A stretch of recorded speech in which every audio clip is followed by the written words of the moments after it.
Boa noite, igreja. Para quem não me conhece, meu nome é Ramon. Eu já estive aqui outras vezes, já há alguns anos atrás, e é um prazer estar aqui novamente. Quero agradecer o convite do pastor Robson, pastor Ana Novi. E antes da gente iniciar, eu queria fazer uma oração para que a gente possa ser abençoado. Senhor Deus, Pai, obrigado, Pai, por essa oportunidade de estar aqui trazendo a Sua palavra, Senhor.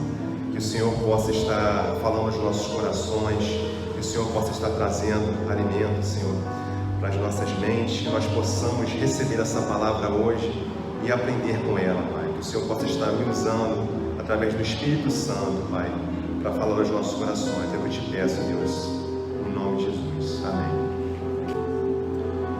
Bom, então, a mensagem de hoje é vaso novo. Eu queria convidar você a abrir a sua Bíblia agora em Jeremias, capítulo 18, versículo 1 a 12.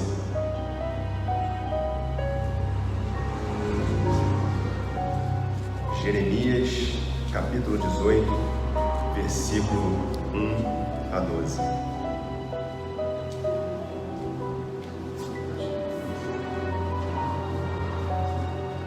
A palavra do Senhor diz assim: O Senhor Deus me disse: desça até a casa onde fazem potes de barro, e lá eu lhe darei a minha mensagem.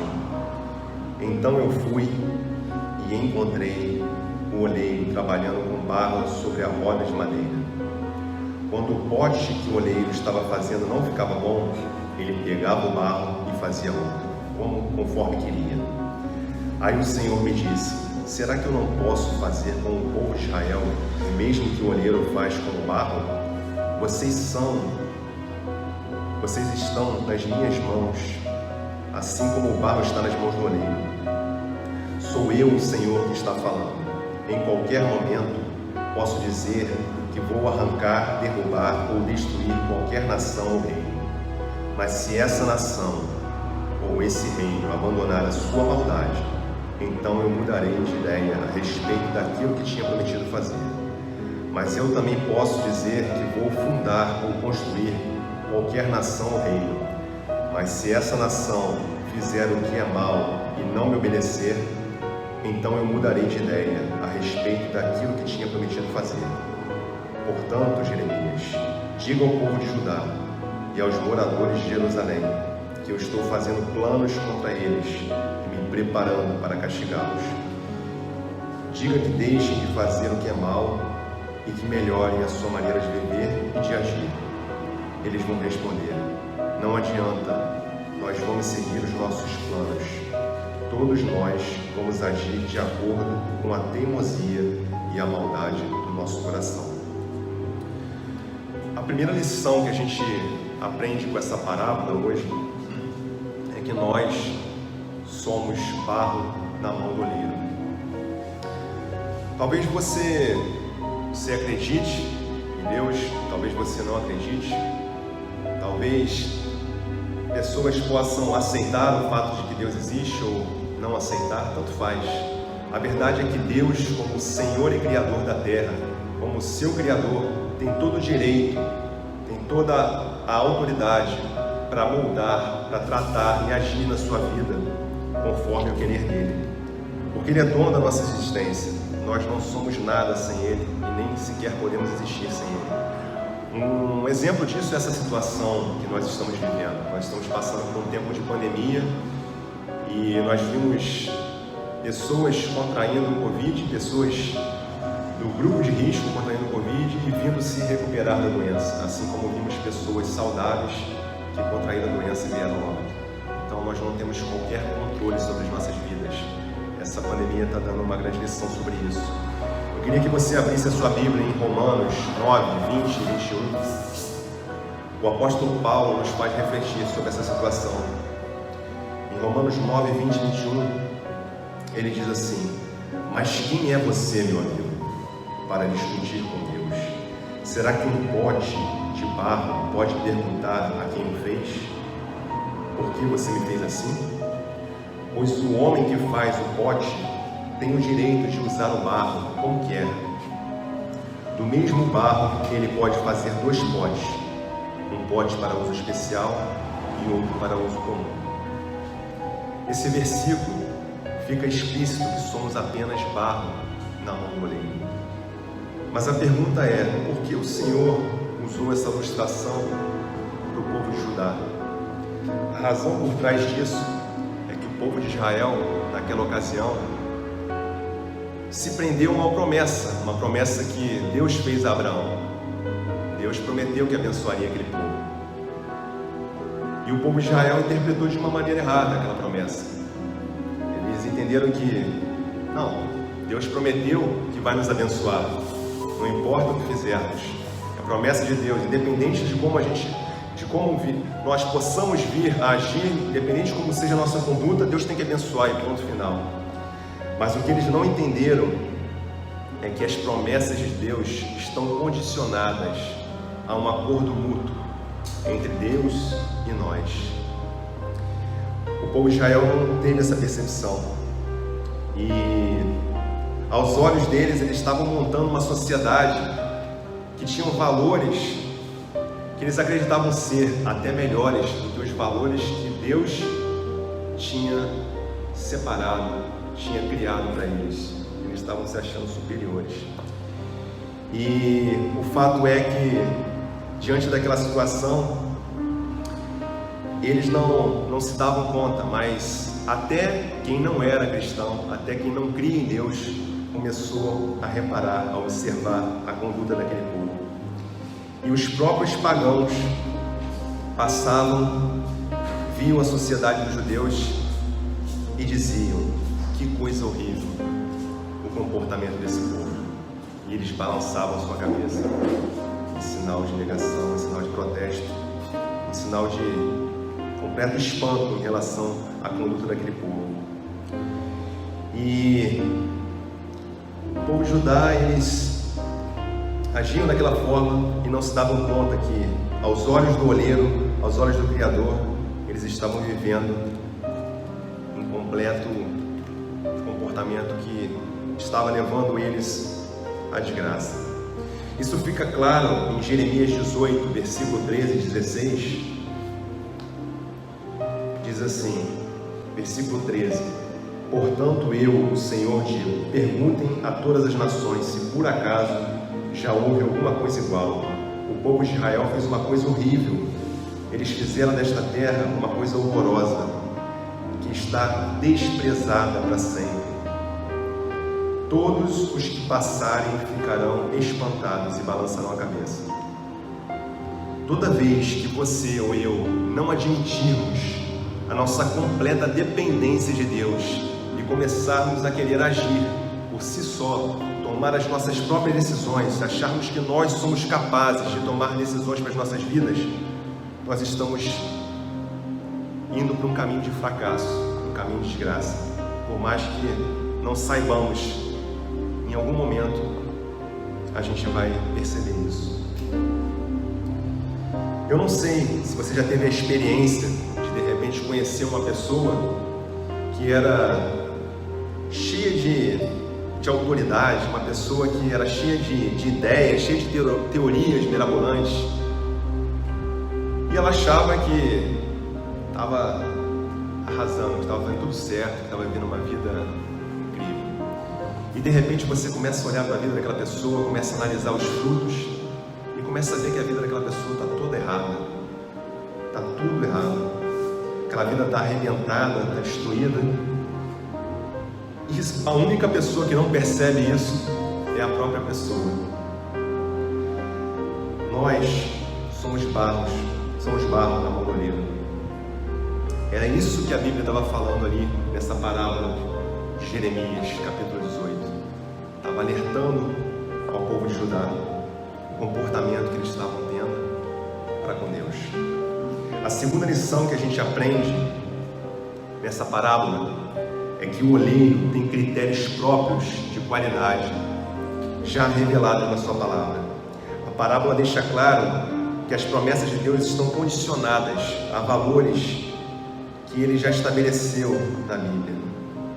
E se você quebrar essa aliança, se você não cumprir o seu comprometimento com Deus, as promessas perdem o valor, as promessas se perdem. Veja lá que em Jeremias 18, versículo 7, voltando novamente, diz assim: em qualquer momento posso dizer que vou arrancar, derrubar ou destruir qualquer nação ou reino, mas se essa nação ou esse reino abandonar sua maldade, então eu mudarei de ideia a respeito daquilo que tinha prometido fazer.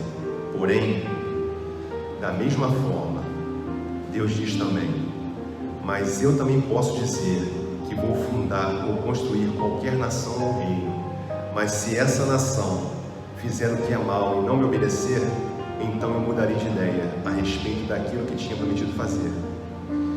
Bom, lendo esses versículos, fica evidente que a palavra do Senhor está condicionada ao nosso comprometimento.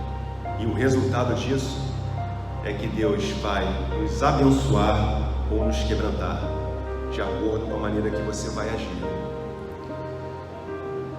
Abraão tinha recebido uma promessa. E como eu comentei, aquele povo de Judá achava que poderia controlar a Deus através daquela promessa. Acreditavam que pelo fato de Deus ter prometido abençoar aquele povo, eles poderiam agir como quisessem. Mas a verdade é que toda a promessa de Deus está condicionada a um comprometimento nosso. E se você quer ter uma vida abençoada, você precisa estar comprometido com Deus. Você precisa estar seguindo aquilo que Deus diz em sua palavra, para que você faça, para que você viva, para que você pratique. Porque Deus ele é santo e não há como a gente querer ser dono da nossa vida e querer servir a Deus ao mesmo tempo. Nós fomos criados para adorá-lo e servi-lo. A terceira lição que a gente pode tirar com essa parábola é que se você for moldável, Deus não fará remendas em sua vida. Ele fará um vaso novo. Muitas vezes nós cometemos erros, nós vacilamos, nós temos algumas condutas e falamos, realizamos e cometemos erros de modo geral, fazemos coisas que desagradam a Deus. E a gente tem a oportunidade de a cada dia refletir e se reconciliar com Deus. A visão de Deus é diferente da nossa. A gente pode achar que talvez Deus, à medida que Ele nos conserte, Ele esteja fazendo remendos em nossa vida.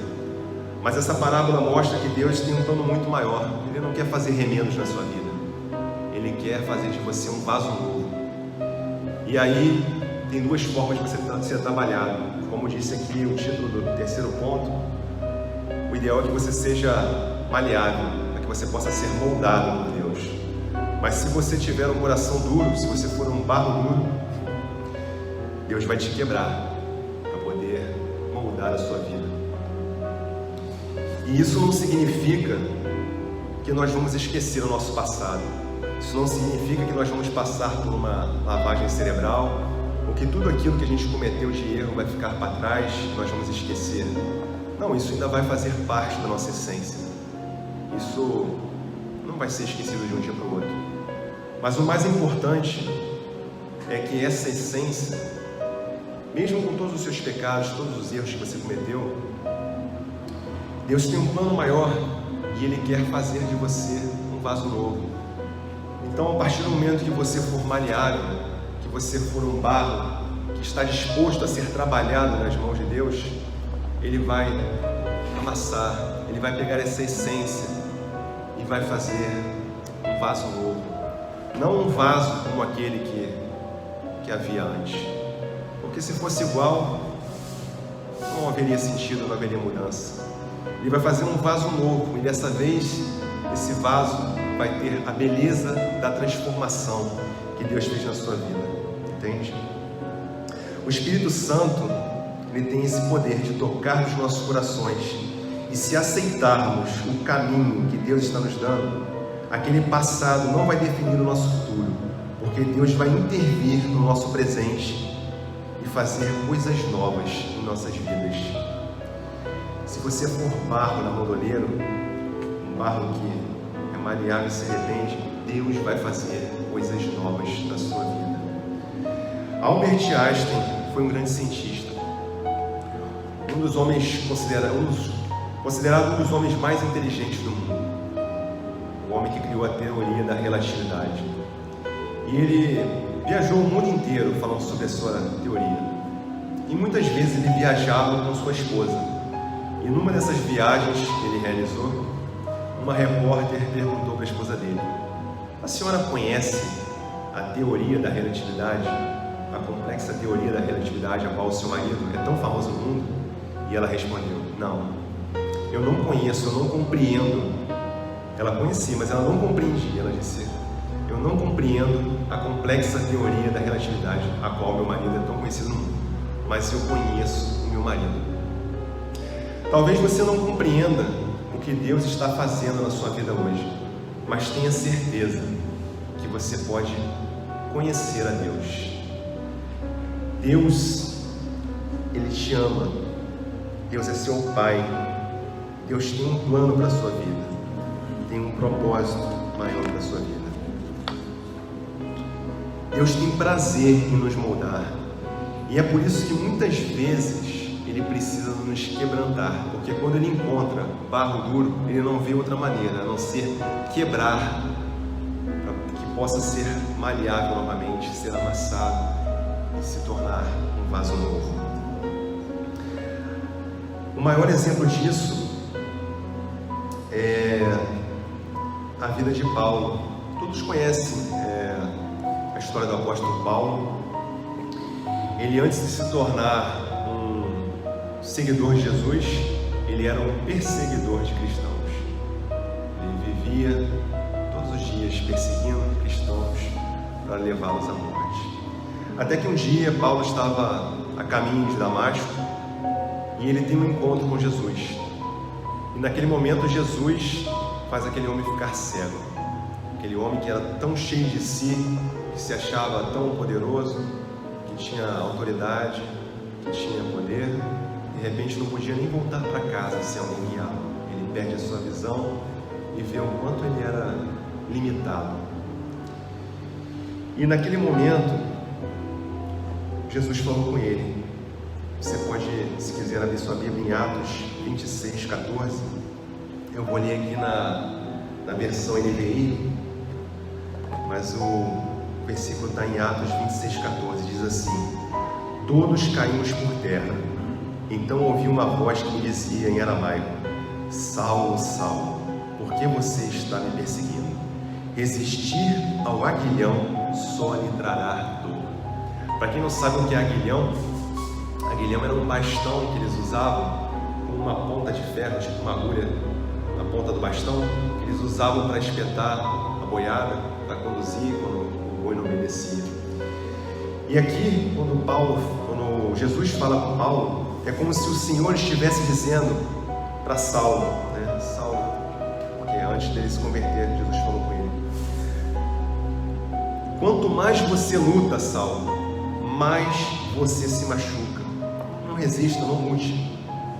Eu tenho um plano para a sua vida. Eu tenho um projeto para você. Eu tenho uma bênção para ti. Para de lutar. Para de querer resistir ao que eu tenho para você, ao que eu tenho para a sua vida. Ontem eu estava almoçando em casa e aconteceu um fato engraçado.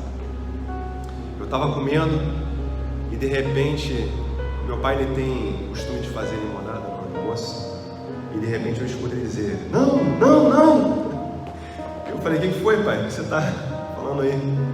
Ele: não, é que eu coloquei sal em vez de açúcar na limonada. E eu fiquei rindo e ele falou assim: é engraçado, né? Os dois são tão parecidos, mas têm sabores completamente diferentes.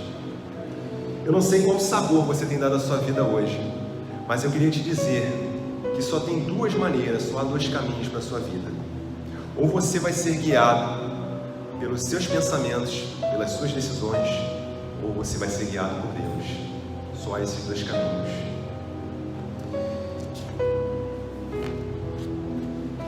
faça a escolha certa.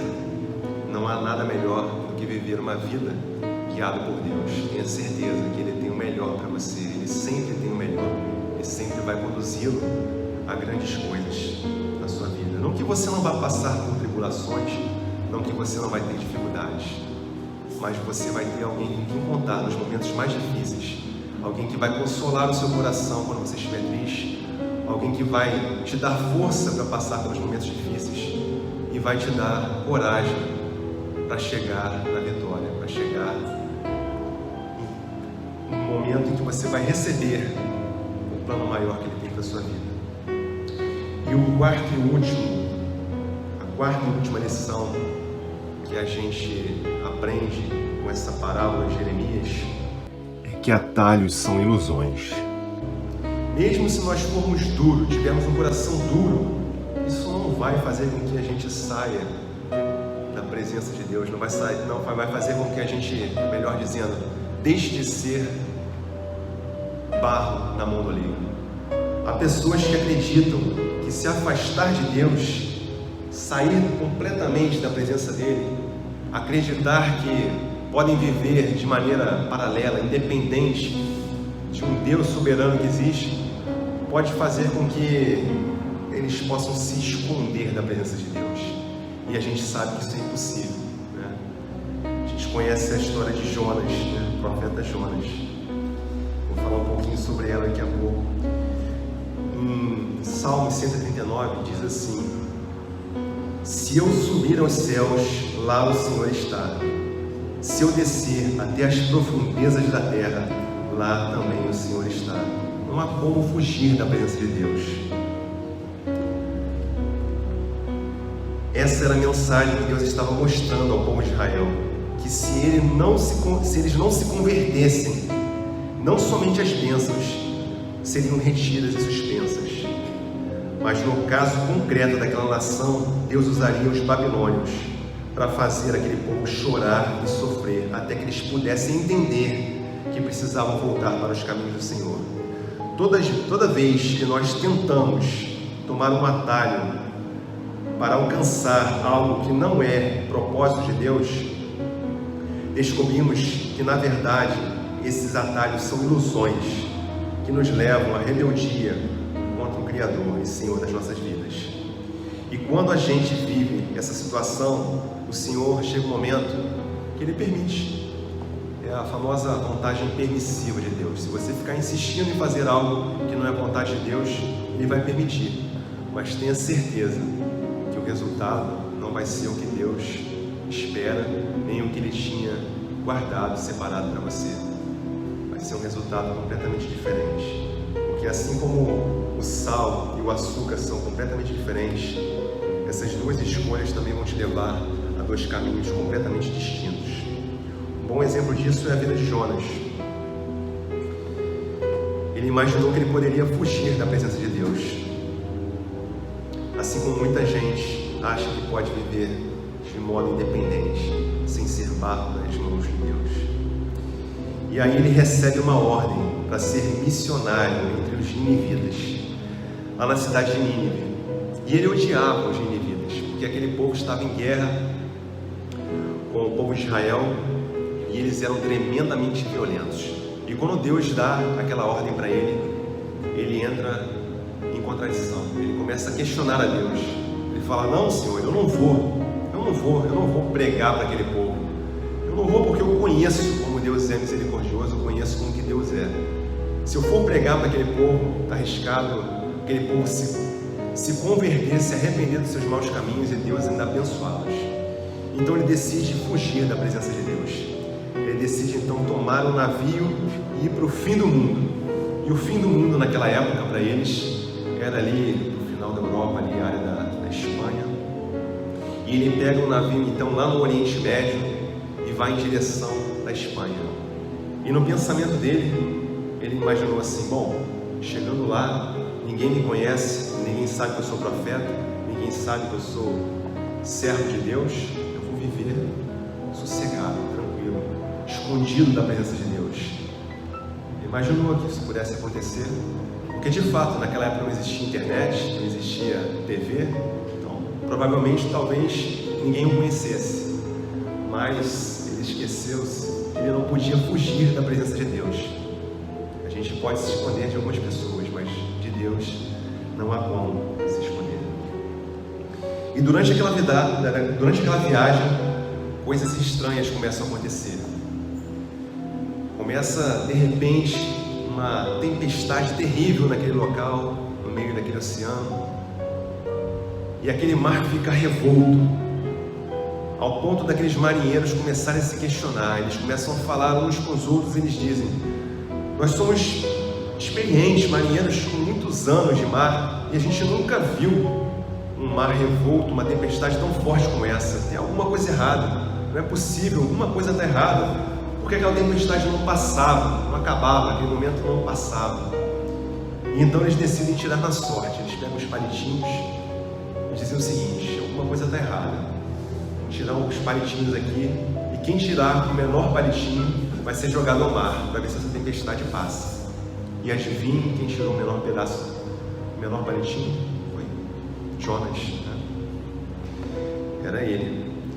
E aí aquelas pessoas, então, aqueles marinheiros perguntam: quem é você, afinal, Jonas? E ele diz: eu sou profeta de Deus, Deus criador dos céus, da terra e do mar.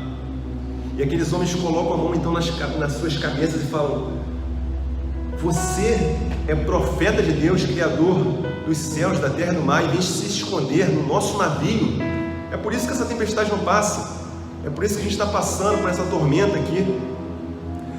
Fala pra gente, como é que a gente pode resolver isso? Como é que a gente faz? E Jonas fala: vocês já disseram, eu tirei o palitinho, me joga no mar, só assim o mar vai se acalmar. Eu preciso me resolver com Deus, eu fugi dele, estou fugindo da presença de Deus, não tem outra maneira. E aí naquele momento eles ficam pensativos, ficam com pena, falam: pô, se a gente jogar Jonas aqui, ele vai morrer, esse mar está muito revolto. E eles falam: não, vamos tentar de outra forma.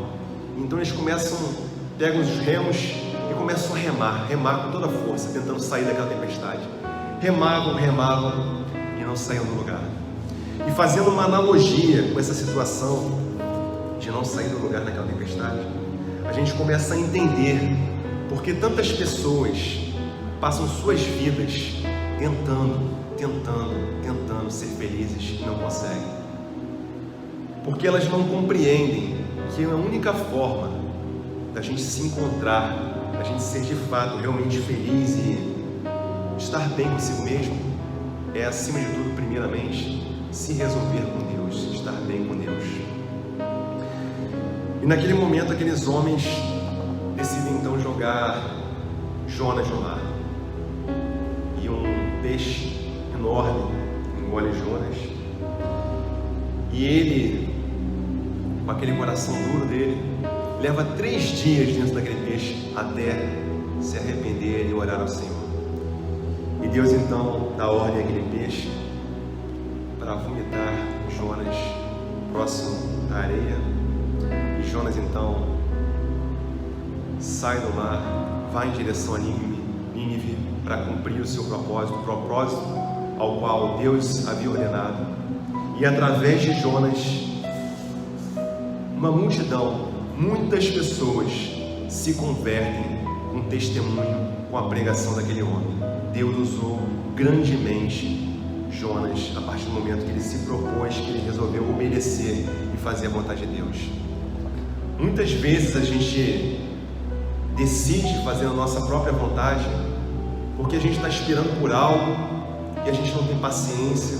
A gente decide então tomar a frente. Não, está demorando muito a acontecer, eu vou resolver do meu jeito. E a gente quebra a cara. A gente ora por uma esposa, um marido, e a gente vê lá na frente, de repente, um casamento que dá errado, porque não buscou orientação a Deus, não buscou direção. A gente vê de repente uma pessoa vai trabalhar em um lugar sem pedir a direção de Deus e entra ali num ambiente pesado, um ambiente que ela não consegue ser feliz, não consegue se sentir realizada. Tantas coisas acontecem porque a gente não pede direção a Deus, a gente não busca saber qual a vontade de Deus para a nossa vida. A gente não sabe, a gente não sabe o que é melhor para nós. Só Deus sabe. Não importa o que você pense, não importa o quanto você pense que sabe o que é melhor para você, acredite, você não sabe. Então a mensagem que eu deixo hoje aqui para vocês é que só há dois caminhos. A primeira opção é você lutar com Deus, é você passar a sua vida inteira acreditando que você pode tomar suas próprias decisões, você pode saber o que é melhor para a sua vida e viver sem a orientação de Deus, sem o que muitas pessoas entendem como interrupção ou influência, ou acham que Deus é um Deus possessivo que vai fazer da sua vida o que Ele quiser sem seu consentimento. Na verdade que não é assim. Deus quer nos moldar. Se Ele quer fazer algo para a nossa vida, escolha a segunda opção. Seja maleável, se coloque como barro no moldeiro. Deixe que Ele molde a sua vida para que você possa ser luz aqui nesse mundo. A gente tem essa incumbência, esse é o propósito. Isso é o que Deus colocou como propósito na nossa vida. A gente sabe que a nossa vida é passageira. Ele está aqui nos dando a oportunidade para ser luz para o mundo, para a gente falar do amor de Deus para outras pessoas, para que outras pessoas possam se converter e aceitar essa verdade, que é a única que nos leva à vida eterna.